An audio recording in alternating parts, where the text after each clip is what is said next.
everyone. Welcome back. I'm Michael Sandler along with CJ Lou from the Fired Up with CJ show. Woohoo!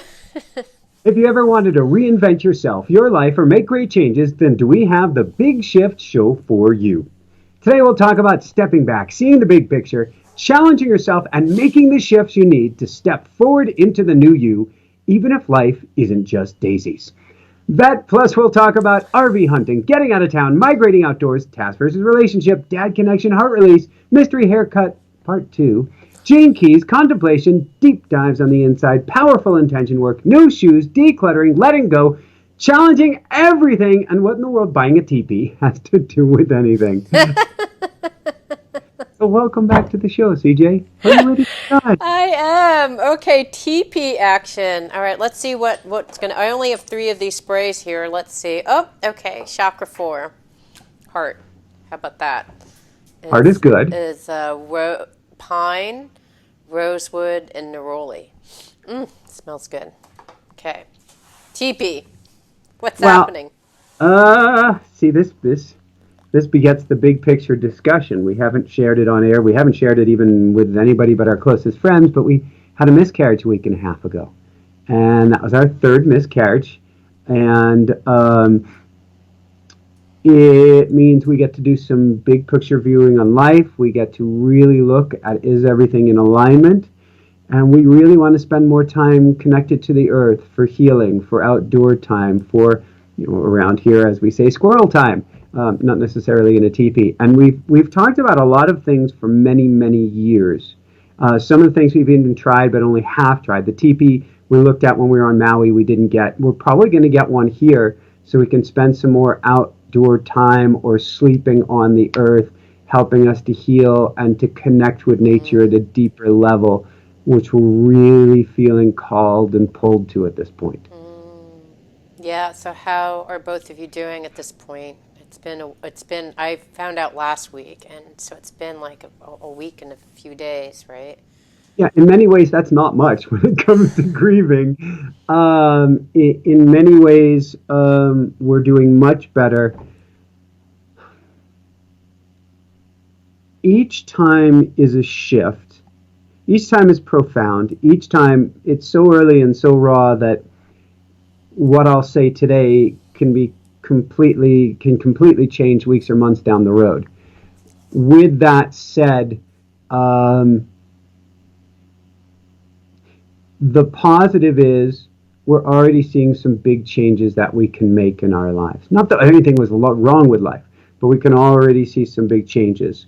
There's a lot of unknown as to why this happened. We don't have a clue. We're throwing the kitchen sink at it now. We're doing all the things that we teach people. But it is a tremendous positive in doing some things differently. And I link on to that right now. I can't help but be Mr. Optimist. With that said, I can't imagine Jessica waking up in the middle of the night and then having to remember each night, no baby on board. That's got to be rough, to say the least. And so on that sense, maybe it's my desire to come to the rescue. I don't even know if that's the right word. There's no rescue to be had. But I'm looking at, well, we can do this and we can do that.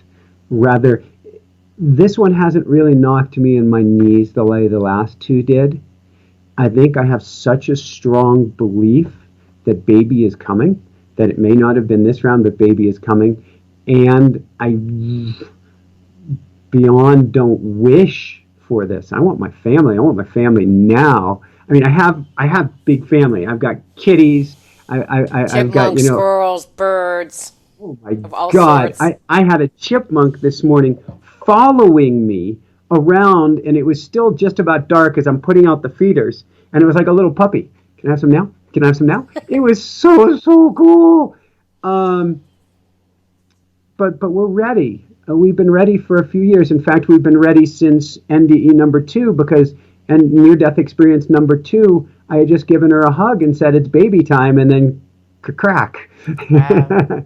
And so it's been many years, and so I'm not frustrated in a sense. I'm definitely sad about it, but I can see just how much each one of these, and this is enough, universe, really, is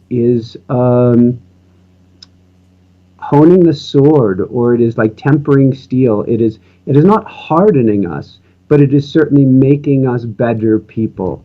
Mm-hmm. We're growing a lot closer. At night, usually I'm like, be quiet, chipmunk. I need to sleep. And now I'm like, be a chatterbox. I want to hear you right now. I just want your voice close to mine. And so um, there's a lot of positive going on. I just can't even imagine. We went to a farmer's market last week, and we didn't tell most people because after the first two, it's not so much that we don't want to share, it's not that there's any taboo about sharing, but it's the heartache afterwards. And we got to the farmer's market. Before they opened, we were going to try to swoop in, sweep out, because we're very big into social distancing at this point. That's our personal choice. We've got masks on, we've got everything on. And the minute we step out of the car, somebody says, "Congratulations to Jessica." And we make it another 100 feet. We get to where we're going to get some food. And the woman who's making the food, who's a dear friend of ours, who we would see weekly last year at the farmer's market. This was the brand new opening of it. And she goes, "Congratulations, Mama." Oh gosh. Oh And no. it was an immediate, we're out of there. And it just, It just hurts my heart. Mm. so, but I am a huge, huge positive optimist. We did last Saturday night, which is a very big night astrologically, with the solar eclipse, with everything going on June 21st, and we wrote out before going to bed. We wrote out on slips of paper. We wrote out our intention of what we want over the next 6 months and coming forward. And certainly, baby was there, and travel was there, and all sorts of stuff we'll talk about was there. And then we put it into a little wooden love box of hers that was gifted to us by somebody who mailed it in on the show. So thank you. And we're doing powerful intention work daily. We're saying, all right, everything we teach, everything that we've done in every other area of our lives, we are going to bring that laser-like focus. Not that we haven't wanted baby. We've wanted baby. And the call for many years from Jessica was baby. And then the call came from me too, baby. But now we're going to really focus that and see what happens. Yeah. Wow. Okay, so it's the big changes you said that are afoot that because Yes, there's yes. the first time you said that there's a reaction, second time, like if you were to kind of compare your first, second, and third reaction and the changes, what became clearer after this third time? First was just dramatic sadness. Second was PTSD, the way it went down and the way we found out. The third one was there was a sense inside of me that maybe that needed to shift, which was a tiny bit of "I'll see it when I believe it." Like, okay, we've got the ultrasound coming Monday, and I might be surprised if I see a heartbeat, and I'm going to cry and everything once I do. But there was a part of me that was reserved and protected. I get to actually drop that for the next time. I actually dropped it after that, and we found out before the ultrasound. It nature kind of let us know. But I have to go in. I have to go in with both feet, with both hands, and with both everything that I've got. Yeah, And full it heart. wasn't full heart, and it wasn't that I wasn't committed to this, and it wasn't that I wasn't being an open-hearted warrior. But you're right, I wasn't all in. And I think Jessica probably wasn't all in too. As she said afterwards. Now for the fourth time, I have to let go of fear that this baby's not going to make it. How in the world, so that you don't have either raise a baby filled with fear or create the very thing that you're afraid of. Right. Mm. And yes, that's what we get to do. Mm. And so, like we've had our baby song, and we're singing it more and more now, or particularly me. She was early afterwards, and now it's hurting a bit more, and then she'll come back and sing it more as we call in baby. And I was ready for, I know what it is. The business is doing phenomenally well. However, we seem to have hit a glass ceiling where we haven't burst through to the other side where I'm able to cut back on my work. Mm-hmm. Mm. And, and a, You mean you're hitting the numbers, but like there has to be sustained work effort to actually hit that, and that's what's hard. Is that what there you has mean? to be sustained dollars for us to get the next person or two on board Ah, I see. To move to that the will next allow level. me to back off. I see. Got it. And Okay. that is important because Jessica is still working quite a bit in the business, which first trimester, I don't understand it. Maybe it's some people are young or some people are stronger or some people are something. First trimester has knocked Jessica on her butt each and every time. Complete and total exhausted, baby brain, put me to bed, up for a few hours, nauseous, back to bed. We don't get how anybody is worked full time through that. Um, They but don't. I actually remember being at Microsoft taking a nap. I was like, okay, I just have to go to my car and lie down because I'm so tired. there you go. Yeah. So we need to get her out of the work more for the next time around. And frankly, the one piece that is, I won't call it out of alignment, but where I get to practice more what I preach Hmm. is being able to back off in the work, have higher quality results with less efforting. Hmm. And we've been hitting this glass ceiling, and or this perceived glass ceiling. But after this miscarriage, and I was already there, it's been a shift over this last month, starting with that slip and fall skating, which taught me something. And if anything ever happens to me physically, I have to look at it and ask, what does this mean? Which is kind of cool. It was sore sleeping on one side after that, and so I had to sleep facing Jessica, which is Hmm. actually really cool. It was Hmm. bringing us closer, lean into. Hmm. Not that I wouldn't want to sleep that way, but it was interesting. The glass ceiling is of my own making. Hmm. The glass ceiling is my subconscious blocks, and the glass ceiling was I will get through this my way. That once the miscarriage happened, I couldn't bluff anymore. Hmm. I had to say, and I went to my coach, and I went to Jessica as well, and I said, my fault. I said, what we've created is beautiful, but we've also created is a limitation of my mind. And we have to get past the limitation of my mind. I need help. Sort of like going to AA Hmm. and saying you need help. And I'm about to cry more for that than maybe the miscarriage, but it's all mixed in. But I will not solve this problem, in quotes, but problem, as Einstein says, from the same level of energy from which it's created. I can't see how to get out of the box when I'm inside the box. Or there's another description, which is the directions out of the box are on the outside. So I went to my coach and said, "Mea culpa. I have fought against certain things because we all have resistance in different areas. Or at least speaking for myself, I need this assistance. Jessica, you're right. My fault. We are going to create something new, and it is a shift that." Version 1 and version 2 past the miscarriages was more like slay the dragons, and now it's like I don't know what the dragons are. I surrender.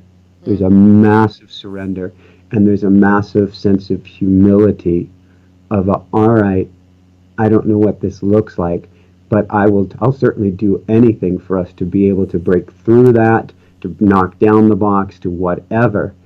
And that is the massive shift that we're going through. And I'm open, I'm open, I'm open. And what is most uncomfortable, whatever that looks like, I'm going to try. As I was telling Jessica on the couch a couple days ago, what have we got to lose? What have we got to lose? Wait, All but right. I want to make sure I'm clear. The glass ceiling was that I want to make sure that I understand your perspective. Is that the glass ceiling? Is that like when I reach this point, then we can hire these people, then it can be, and so there's this kind of, and then we can reach that place where we're going to move to the next threshold and I can actually spend less time. And so the thing that you're reevaluating is that those set of assumptions, like what are the The things set that of you're evaluating? assumptions of how we get there. Right. So you There's mean like I have to definitely hire two people, make this amount of money to get there. That was your kind of formula for getting there. hire these people, have assistance in this area, have assistance in that area, in able to back off or shift or do these things. I Right. do get to back off. I do get to shift. What we're doing is sustainable on one level, but on another level is a lot.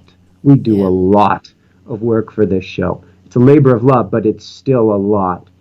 I assumed there was this one path. You'll do this, you'll do this. I don't know how to do that, but it'll work itself out. You'll do this, and you'll get there.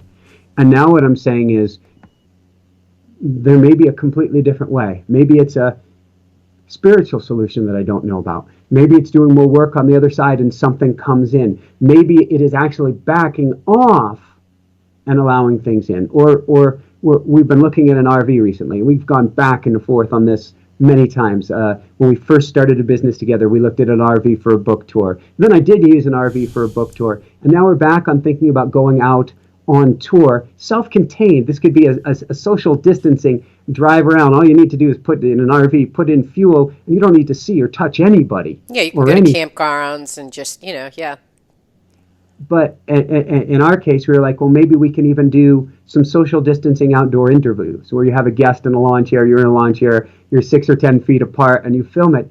What are different ways we can do things? What are ways we can get out of our box and okay, well, but you need to be here, you need to do that. Let go of all the needs at this time. Let go of how it had to work.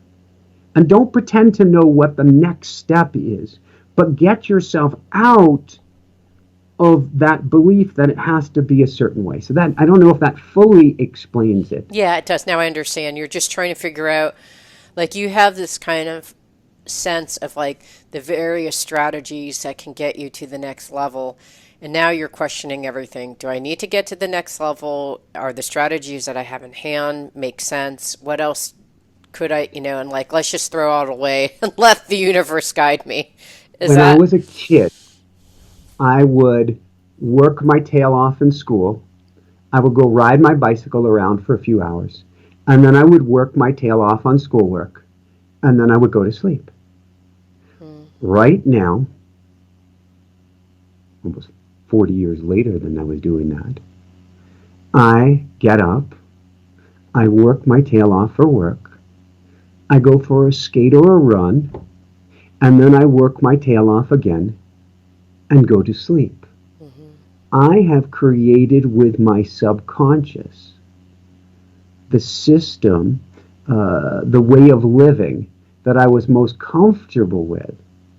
Even if it wasn't best for me, I have created, in a sense, my childhood all over again with positives. I love being out there and playing midday, and with challenges. Do you really need to be working twice a day every day? And I'm saying, I don't believe so. But if I am given almost unlimited resources, unlimited this, unlimited that, who's to say that when I get that additional income on board, I'm not going to create more of the same? right? Is it just like a gerbil wheel that you're creating and there's always like a higher, now jump, now jump, now jump? From the subconscious mind, Right. which has what I'm calling a glass ceiling, which is a blueprint inside of me that I've created with the Inspire Nation team. I love our dream team that I've been created for Jessica. She has been implanted into my blueprint. I am the limiting factor here. This is not making myself little or you're to blame. I am in a sense. But wow, what a holy recognition that there's probably a completely different way of doing things that is so much better than I could imagine, that I haven't been able to imagine because I've been holding on so tightly. I think that the Camino was one thing for me, and I think a lot of people can relate to just the COVID, how it's like all your habits have had to pivot around and change. Like you don't commute anymore, yay.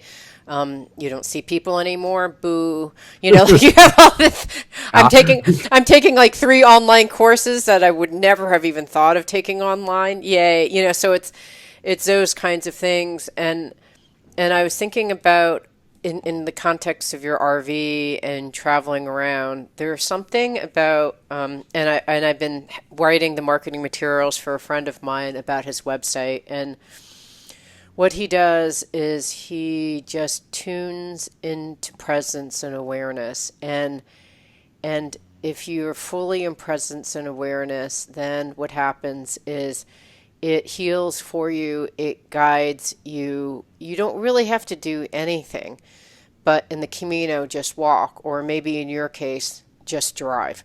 Like it's doing you. Like it's the same thing that you would experience when you're biking, but now it would be Jessica and you just traveling, and just for me, at least when I travel, I'm sure you're the same, I don't know, but when you travel, there's an expansive awareness of everything around you. And so you move from the focus, like I need to get the, video show edited, then I need to do this, and I have this interview, and here's my schedule. It's like this, you have this myopic lens that your life starts like focusing in on just like a few, like the world becomes a small point, even though there's like an expansive world of infinity around us. But that's, I think, when you shift yourself around by just traveling. Is that what you said about getting out of town and migrating, or are those recent things that you've been doing? Well, getting out of town certainly, and there's something I call road magic, what can happen when you put yourself out there. So there is that feeling of expansiveness, and for ourselves, it'll be drive someplace and then go hike in the woods someplace we've never been before. Yeah. And the key is someplace we've never been, Right. because it shifts awareness. And for us, our healing place is outdoors. So Jessica just set up a tarp on the deck so that she can work on a lounge chair out of the sun with her computer. She's like, I've been stuck and cooped up indoors too much. Even the bedroom has to completely change.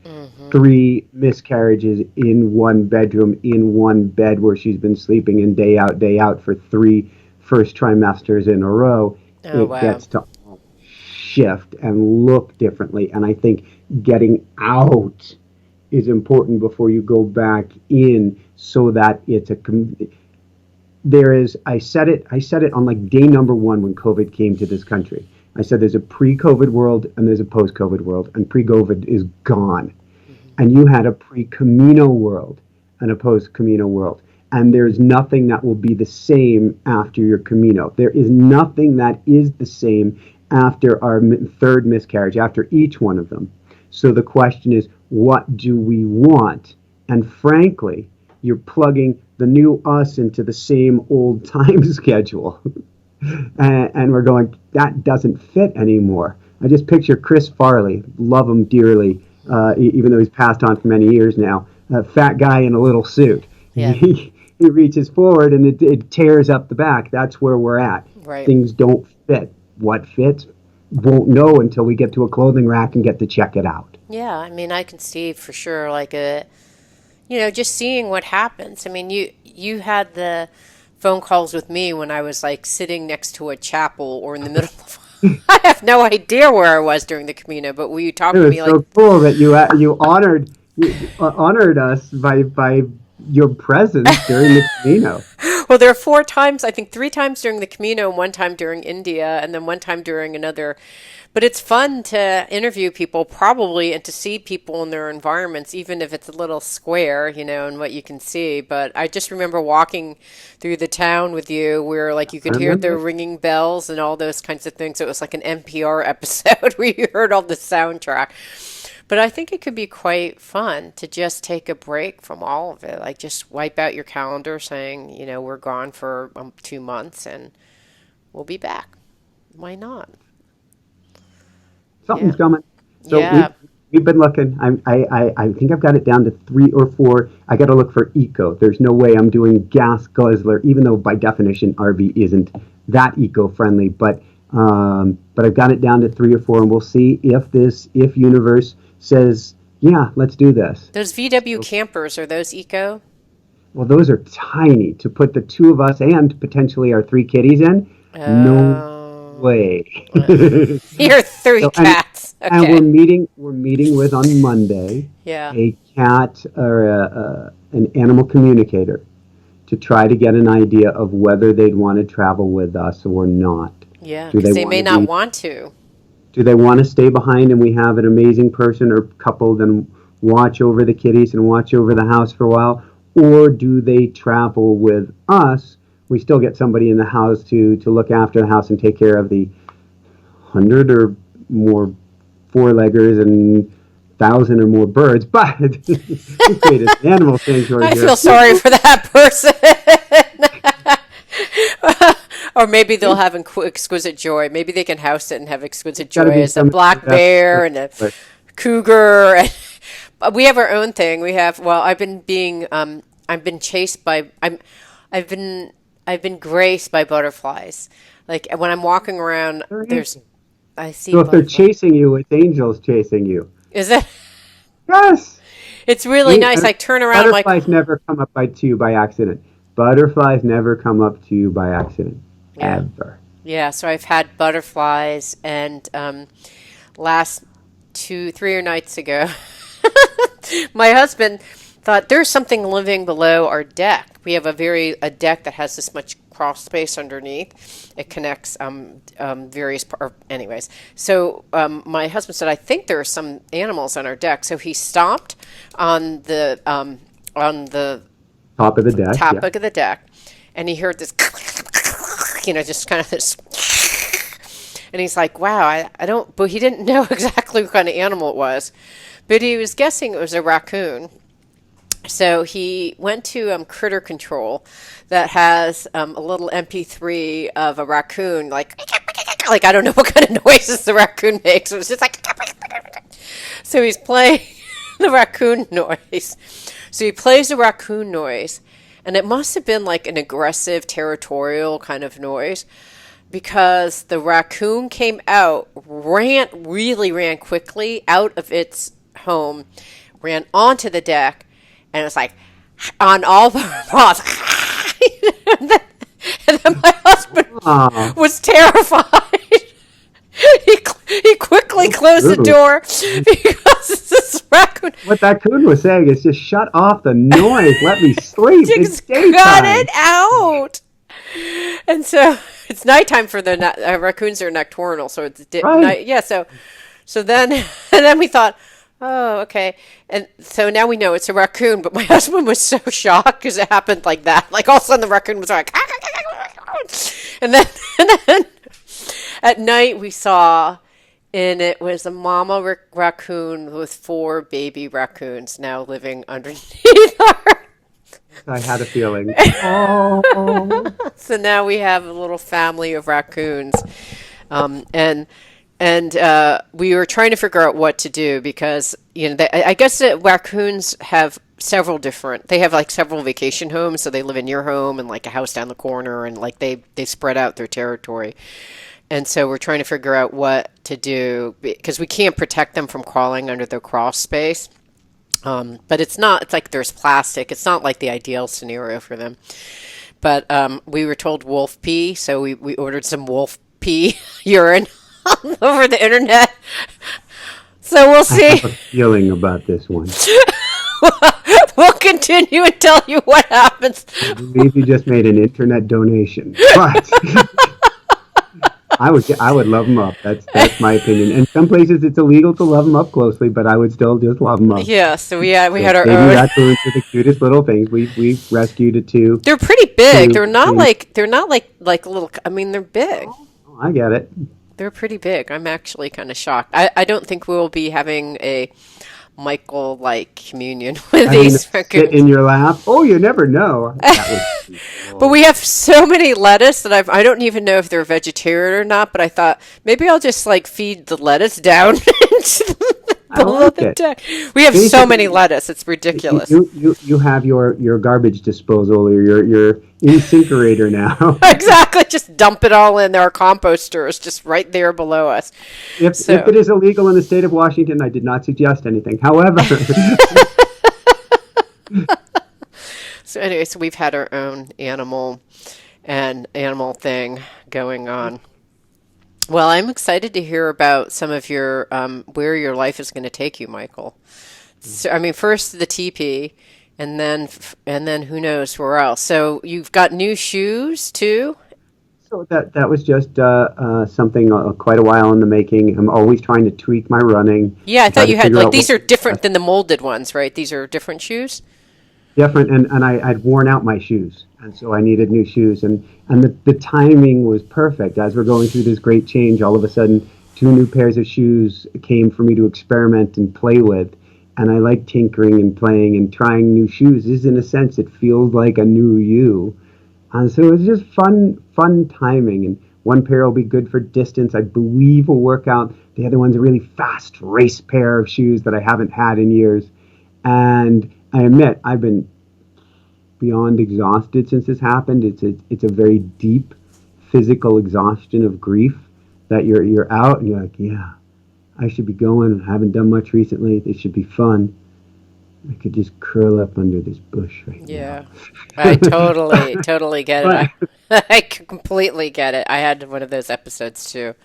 I have. It's grief is one of those things. So for me, I mean, I've been experiencing very old traumatic grief from way who knows how many ancestors or lifetimes or at least this lifetime.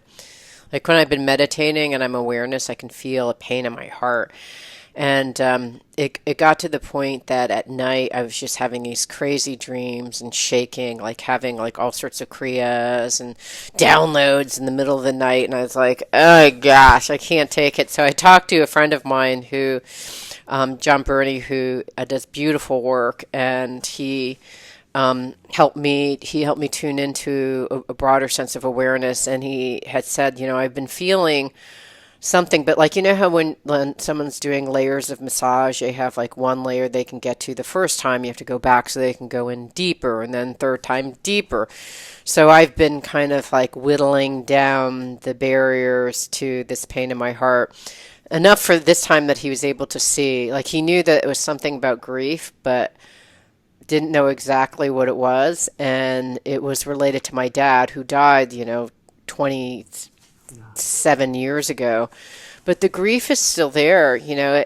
It's amazing how the grief is there because it's protecting your heart and from feeling pain, the pain of loss and any kind of story that you have about why that event occurred. I'm realizing I'm now kind of processing like it's that event, but all the connected events that are kind of glommed onto a narrative and story and composite story of all those things. And just kind of going in and holding and actually finally feeling the pain, and literally been like, Monday crying, Tuesday actually sobbing the entire day, Wednesday crying pretty hard. how's your husband doing during this time? Because he's got to be looking at you going, you doing all Yeah, right? he is like, he knows that this is my, one day it's screaming down in our basement, another day it's me crying. Your midlife crisis. Yeah, he's like, oh my gosh, just empty nesting stuff. Woo. So, but yeah, it was just the grief and loss and the pain that was in my heart because, I don't know, I mean, I don't have a full understanding because I try not to make too many stories about it, but yeah, all I know is that it hurt like heck. Your heart becomes guarded when you have this kind of grief that you don't allow yourself to fully feel. And then when you have, like, for mine, it's like a little patch, like probably a postage stamp patch right here on my heart. I can literally feel it right here. And it's like there's a little block. And when that happens, you're not really full hearted because you have like this little patch of like, it's like an escape clause. It's like, the thing when you're in the airplane, you're like, please pull down the handle so you can eject yourself I out. had that. I'm sure I had that for the third incarnation of baby, and I can't allow myself to have it for fourth incarnation. Yeah, it hurts like hell, but it hurts.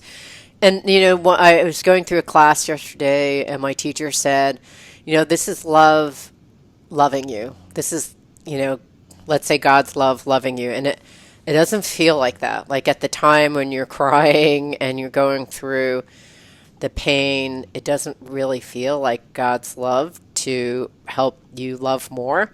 But I do there when he said that, I was like, He was saying that just generally, and I thought, yeah, this is God's love. It doesn't feel good. I mean, it hurt. And I actually got to the point where every morning I would dread, and I still a little bit dread meditating because I'm afraid that I have to like tune into this. But it's the only way out is in, So it's about going in and feeling it, and whenever you're capable, right? Like it may not be like this is 27 years later, and now I'm finally tuning in. And I feel like I've been grieving throughout those 27 years, but like for me, it's like it's just doing that kind of work. And yeah, it's been interesting. I'm still in the process of doing it, so I can't really tell you what's going to happen beyond that. And I just signed up for a bunch of classes that I I took this Gene Keys class, and it's based on the Tao Te Ching, and there's 64 patterns of nature the Taoists have come up with, and at the time of your birth, you kind of resonate to one of four of those. Four out of the 64 patterns. And then within the Tao Te Ching, I don't know a lot about it, but there's also lines. So there's like lines and also core energies or something from 64 of these codons. I don't know what they're called. And because I just started taking a class, but one of mine is passion. It's actually desire, lightness, and rapture. So it has the human kind of shadow side, which is desire, and then the kind of gift, which is lightness, and then the city, which is like this like magical power, so to speak, of rapture. Like these are the like your spiritual version of you. And I've been contemplating like what would get me from desire to lightness to rapture. And I thought, since COVID happened, I feel like I've been in a little bit in just you're kind of like you're trying to reestablish what was there before. You're like, okay, I had my yoga class, but now I do my yoga online. Okay, I had this, and then I do it online. Like there's all these kind of like translations versus kind of questioning. I think the thing that you're saying with your own life is questioning the fundamental, like, well, should I even be doing any of these things all over again? Instead of taking all these habits and redoing them online, is there something else? And as I was doing yoga today, and I was just tuning into the pleasure of being in my body and moving and releasing energy, I realized, like, I love moving my body around and releasing energy. And I'm going to sign up for a hip hop class online, and I'm going to sign up for a Whoa. Tai Chi class online. And I haven't taken like in coaching, you have all these certifications. I haven't taken a class like that in a really long time. I took one last summer, but it's not like a generalized tool. It's like one very specific about using EMDR for grief, but it didn't go into EMDR. So I'm going to take an EMDR class. So Cool. I'm super charged up to just learn, I'm at home, but I'm traveling, to someone's dance studio, some guy in Tibet or whatever who's teaching this class. And it's phenomenal. It's like $100 and you can take these classes by these world-renowned experts on various things. I mean, it's kind of mind-blowing. It's interesting. I still want to take that singing class or singing lessons or voice lessons. Maybe that's the time for this. When you take these things, as I see them, like last year, Jessica, we joke about it. She took a basket weaving class. She took a body weaving, body something, arm weaving something class with this giant thread thingies too.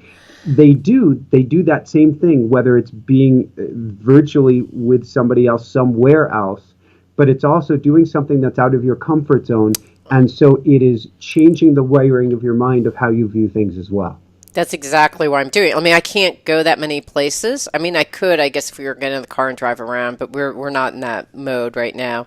But like, this is a way for you to like, it's like changing it up a little bit so that you're even like little changes, like, you know, driving differently when you're driving to work, which we don't do anymore. But if you were driving, it's like driving a different way.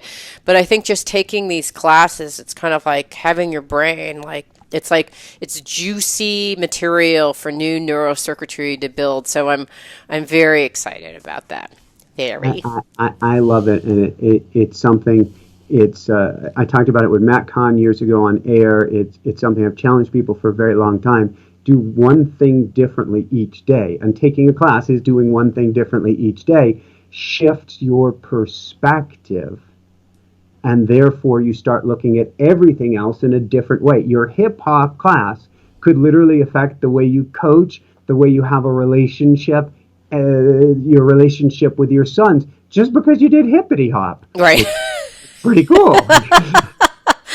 It's one of those few classes that you can probably take by yourself. Like ballet, it's like it requires you to have like lots of room and equipment. I was like, okay, I'm just going to take a hip hop class, and related to that, like, this class has this idea of contemplation, which I just love, and so I'm going to start doing. So this is a new habit that I'm building, which is you contemplate for like 1 month this gene key that's like your for you it's your life purpose, I think, or your life's work is rapture, getting to a point of rapture, and it's about contemplating what that means and how you hold yourself back and all the little habits that you have from getting to that city of and I feel like I'm pretty evolved. Like, I'm pretty light. Like, I think, you know, when people meet you or me, they're kind of like, oh, they're light. Like, we like them because they're fun and light. Like, that's kind of our MO. I have another girlfriend who we were talking about this show. Incidentally, my friend Ellen is the same way. And we just spent like 30 minutes constructing a faux show, the anti-spiritual show, where it's like, it's a show in which like all I do is talk to people. I coach people online while I'm getting coffee and walking around the lake. and it's like, you get 1% new information. You may grow a little bit, but you'll get a lot of steps. So we came up with this whole promotion program around this class. In cars getting coffee. Yeah. Coaches in contemplation getting coffee. Exactly. That's the idea. You walk, you talk, you coach, you get coffee. Today, when I was walking over Coaches in Crocs getting coffee, I can see the sponsorship now. Exactly. I was walking to the. Did I tell you this? It's like Coffee with God. There was this big sign in front of this church, only in Seattle. You'd have to. If it wasn't COVID, you'd have to go in and check this out. It was just this colossally big sign, Coffee with God, and I thought, where else would this be possible except Seattle? That this would actually, like, it caught my attention. The coffee cup caught my attention, and then I read, oh, Coffee with God. I'm like, oh my gosh, it caught me. It got me. It got me. So, okay, so that's our idea. But yeah, but this idea of contemplation, where you're contemplating one aspect of yourself and contemplating it for a whole month, and the art of contemplation, which is different than meditation, which is just like allowing and being in awareness, or concentration, which is like focusing on one thing. It's kind of this in-between place where you're contemplating and it's snow globe. Yeah. You're looking at it from every angle. Exactly. And just kind of like, oh, I'm pausing. I'm like getting, a coffee. I'm waiting in line. Oh, it's time for me to look at the snow globe and contemplate this. So that's kind of my new thing for the next 4 months, is contemplation. So I'm very excited about that. in my new classes. I just signed up, so we'll have to report on that later. Or my haircut that I was not Yes, happy yes, the about. mystery haircut My, part two. well, okay, so for you don't have this as a man, but as a woman, you wear a mask, right? So I'm going in, like the new routine is they go in, they take your temperature, you wash your hands, and you wear a mask on your face. And so someone really doesn't know what your face looks like. You know, it's covered up. 2/3 of your face are covered up, and they're cutting your hair. And I had the misfortune of choosing someone who's never seen my face. And So it's, next time you'll bring in a your I phone and say, did. this is me, so you know it'll match. I know. I mean, you can do that, but still, they don't know what you real like. You know, they can see it, but it's like. So I showed her. I'm like, here's pictures of me. Here's what Okay. I would like, and I got something that sort of worked, and then I had to go back in again, and this sort of works, but it's just funny. My only tip for people in COVID who want to get their hair cut and that are women, don't go switching your hairdresser, even with the picture. It's you get a mystery haircut. And it's okay now. It's good enough for me right now, but it was very funny because I was like, oh, okay. Like, what do you expect? This woman doesn't even know what your face looks like, and she's trying to like tailor this whole thing around your face. So, anyways, that was my my mystery haircut part I two. paid Jessica to give me like a shave job. She wouldn't do it, but she's too exhausted probably to do a good cut right now.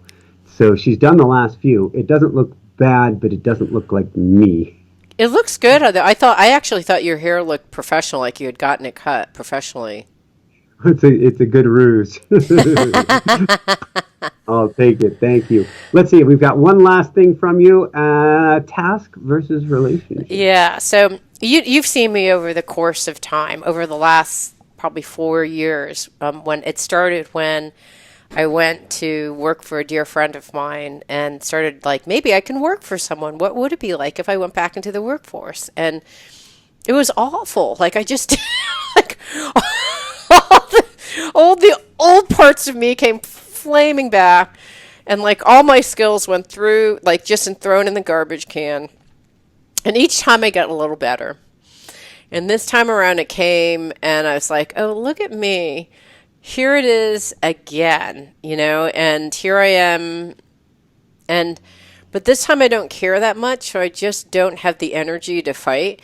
So it's almost That's like, beautiful. That's this. A lot of what we're talking about for big shifts is a lack of attachment. Just allow. yeah, it's like, well, okay, I resign. But it's more like resignation versus allowance. It's like, whatever, I don't care that much. But it's been interesting because I've changed so much from the point of like now recognizing that honestly we can do it this way or that way and it's probably going to be fine. Just don't care. But there are these roles and responsibilities that are part of your task. And so there's just kind of like, okay, I will tell you this, but also know that I will roll over at any point if you want to. It's a I very like it. different way of working, but I I am did. extremely firm about this until you don't want it. Well, it's because when you come to like you're writing, you were talking about your desire to have really high quality, of which I know you have very very high quality standards, right? So someone gives you version 1 and you're like, well, I'd like version 1 to be tweaked in these like 3 different ways. And so they tweak, those 3 different ways. And then you may be like, actually, 1C is still not right. I want you to just tweak this just a little bit. So it's like 1C little I, like you have all these different iterations. And I just realized, is it really, am I sure that it's going to be better? I don't really know. Is it worth it? The money, the time, the arguments? I'm like, that I know. No. But then it's like, but you have a responsibility. You're an advocate for the customers. And so you should state your opinion, but then does it really matter that much? I don't know. And so I've reached this new place of, I don't even know how to describe it, but I'm reaching this new place with tasks. And in the end, because I thought I'm going to be meditating with these people in a circle. We're part of a Sangha. So I have to figure out if this is a work team or a Sangha. If it's a work team, I have my like product marketing hat.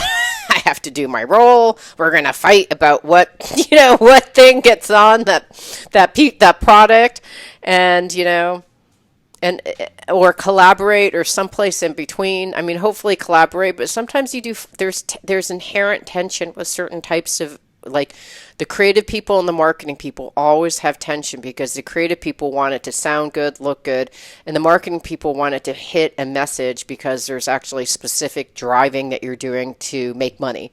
So there's always this like tension between those two. And even just like I said, listen, there's inherent tension with the work that we're doing together with the creative person. I'm like, I want you to have your creative freedom. I just want, because that's your soul's expression. And I want you to know that I care about that dearly. And when you feel like that is being, harmed in any way, I need to know because that's the last thing as a coach I want to do. As a marketing person, I want you to do these kinds of things. But it was interesting just having that kind of conversation to recognize. And I think it's actually probably how all business should be conducted, right? It's not just, it's about the community first and then the work project. But I think most of the time we do the work project versus the community with it seems good results, but usually at the cost of someone's soulful expression or something in that person's soul is kind of diminished. So that was my insight this week. Very, very cool. Yeah. How about you? Did we miss anything from your piece? Are we I good? don't think so. I think Okay. we've shared a lot today. My Yeah. my heart is open. I'm very in a place of humility, and I think my tank. This airs on a Friday afternoon, and maybe everybody else's tanks as well gets to be refilled this weekend. Yay. So I would encourage everybody. We're going to do it. Encourage everybody, and I don't even know what it's going to look like in this COVID version 2.0, though 1.0 hasn't left, but who knows what. World is look for what fills up the tank. You need it. And Yeah. particularly right now with all the stress, with all the news, whatever is going on, everything's amplified. We need to refill our tanks right now. In fact, when this comes out, I guess we'll be having a boot camp like 2 or 3 days later, which is going to be on grounding and recharging, which is so important because that's what I'm seeing. I'm following the energy right now. And I think we've gotten slugged so hard this spring into summer that we need to recharge even as everything is coming up. Because I think once we get into August and certainly by September, whoo diggy. So Yeah. we get to refuel now and learn how to ground. So I've got a boot camp coming up when people are listening to this, and you can go over to inspirenationuniversity.com and find out about it this Monday to Friday. But I think that's so important. This weekend, start refilling your tank. Look what fills you up and refuels you without compromise. Not meaning this is social distancing, but meaning if you love it and you want to do it, why not now? Yeah. Yeah. I think I would add one little edit to that, which is Oh, grounding. Grounding, which actually allows you to discharge. Grounding, discharge, and then allowing the earth to charge you up. So I think because right now we really need the discharge as much. What is that? this is a cord that is plugged into the earth. And usually, and this is an earthing product, usually I have my grounding mat that I'm attached to. But now via, let's see if I have one on my desk here, via a little grounding patch right here, which is one is attached to my body. I am literally staying plugged into the earth right now. Right, to To discharge. Yes, to discharge and keep myself grounded. It is so important right now. So what you're saying is everything. There's a whole science and dozens of peer-reviewed studies on the power of connecting to the earth. And right now, I'm saying, I'm doing great. I'm doing awesome. And I am going to freaking stay connected to something bigger than myself, both inside and outside, no matter what right now. Yes, exactly. Exactly. I love it. I love it. That's all I've got, CJ. That's all I got. Woohoo! So for everyone out there, this is Michael Sandler and CJ Lou from the Fired Up with CJ show. saying be well, have fun, get grounded, join our boot camp, do something fun, refill your tanks, and look for those big shifts because not only are we in for a little bit of a doozy, but if not now, then when? And above and beyond all else, shine bright. Woohoo! It means so much to me that you're listening to the show and love your support in any way by giving me comments below or to subscribe to the show or share the show with friends. Thank you again for your support. Love and blessings.